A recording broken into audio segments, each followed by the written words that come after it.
کسی بھی قاتل کو نہ کینیا نہ پاکستان میں گرفتار کیا گیا ہے، نہ نامزد کیا گیا ہے، نہ ہی کوئی خاص تحقیقات کی گئی ہیں۔ مجھے ایسا لگتا ہے کہ یہ جو ہمارے پیچھے عمارتیں ہیں نا، یہ صرف عمارتیں ہی ہیں سیمنٹ کی بنی ہوئی،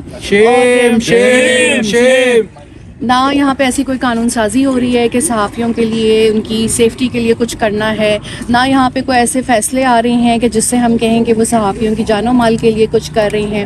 صحافی ہر طرح سے اس وقت استحصال کا شکار ہیں، چاہے وہ معاشی طور پہ ہوں، چاہے ان کی نوکریاں خطرے میں ہیں، تمام طور پر جو ہے وہ ان کا استحصال ہے، اور بہت سے صحافی اس وقت شدید طور پر ہراسانی کا شکار ہیں، چاہے خواتین ہوں مرد ہوں۔ اور آپ یہ دیکھ لیں کہ ہو کچھ نہیں رہا۔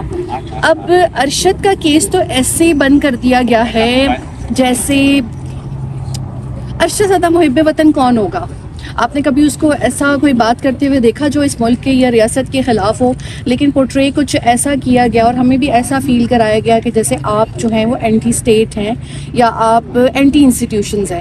ہم بالکل بھی ایسے نہیں ہیں، ہم اسی ملک میں ہیں، ٹیکس پیئر بھی ہیں، یہیں رہ رہے ہیں، ملک چھوڑ کے بھی نہیں گئے، لیکن انصاف کا نہ ملنا بہت تکلیف دہ ہے۔ ایک بیوی کا اپنے شوہر کو کھو دینا، ہماری پوری فیملی نے اس کے بعد بہت ہراسانی بھی دیکھی ہے، بہت سفر بھی کیا ہے، لیکن مجھے ان عمارتوں میں بیٹھے ہوئے لوگوں سے بڑا شکوہ ہے کہ جو بھی ایک آتا ہے اقتدار میں، جس کو بھی عہدہ ملتا ہے، وہ صرف چھوٹا بن کے کیوں اپنے آپ کو ثابت کرتا ہے؟ وہ چھوٹا کیوں بن جاتا ہے؟ جتنا بڑا عہدہ ہے اتنے بڑے ان کے دل کیوں نہیں ہے؟ ہر کوئی اپنی انا کا غلام کیوں ہے؟ عرشد شریف پر جنہوں نے 16 مقدمے درج کرائے، سب جانتے ہیں وہ کون ہے، وہ آگے صحافیوں کے اوپر بھی مقدمے درج کرائیں گے، لیکن ان میں اتنی مجال نہیں کسی ایک کو بلا کے اس کی سرزنش ہی کر دیتے۔ مقدمہ کرنا، ان کو سزا دینا تو بہت دور کی بات ہے۔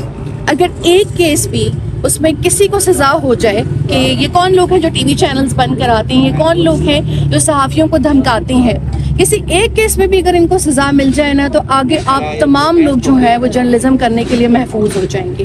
لیکن آپ اداروں پہ بات کرو، وہ بغاوت ہے، سیاسی جماعتوں پہ بات کرو تو وہ جو ہے ان کی ٹرولز ٹیمز آپ کا جو حال کرتی ہیں۔ تو ہم خواتین صحافی تو خیر بہت اجتناب کرتی ہیں کہ ہم سوشل میڈیا انٹریکشن یا نارمل انٹریکشن لوگوں کے ساتھ نہ کریں، but for me I am very hope less. Government of Pakistan تو کوئی ایگزسٹ ہی نہیں کرتی نا، انہی لوگوں نے 16 مقدمے کروائے تھے، تو یہ کیا انصاف دیں گے؟ لیکن اور بھی ریاستی ادارے ہیں جن میں بڑی بڑی شخصیات بیٹھی ہوئی ہیں، وہ کچھ کر سکتے تھے ارشد شریف کے لیے۔ یہاں کے مجرمان پہ ہاتھ ڈالتے ہوئے ڈرتے ہیں تو کم از کم کینیا کے ان پولیس والوں کو ہی سزا دلوا دیتے جنہوں نے گولی چلائی تھی۔ لیکن ارشد کو ٹریپ کیا گیا، وہاں بھیجا گیا، اور ان کو قتل ہی کرنا تھا اس لیے وہاں بھیجا گیا۔ اگر وہ یہاں ہوتے تو محفوظ ہوتے، اس لیے میں نے بھی اسلام آباد نہیں چھوڑا، جیسا بھی یہ اپنا ملک ہے۔ لیکن یہاں پہ جو بڑے بڑے عہدوں پہ چھوٹے چھوٹے لوگ بیٹھے ہوئے ہیں، انہوں نے بہت ڈس اپوائنٹ کیا ہے۔ 1 سال 6 ماہ ہو گئے ہیں، ایک صحافی کو قتل کرنے اور کروانے والوں میں سے کسی ایک کو بھی سزا نہیں دی۔ Thank you. ارشد شریف کو شرمندہ ہیں، تیرے قاتل زندہ ہیں۔ ارشد شریف ہم شرمندہ ہیں، تیرے قاتل زندہ ہیں۔ ارشد شریف ہم شرمندہ ہیں، تیرے قاتل زندہ ہیں۔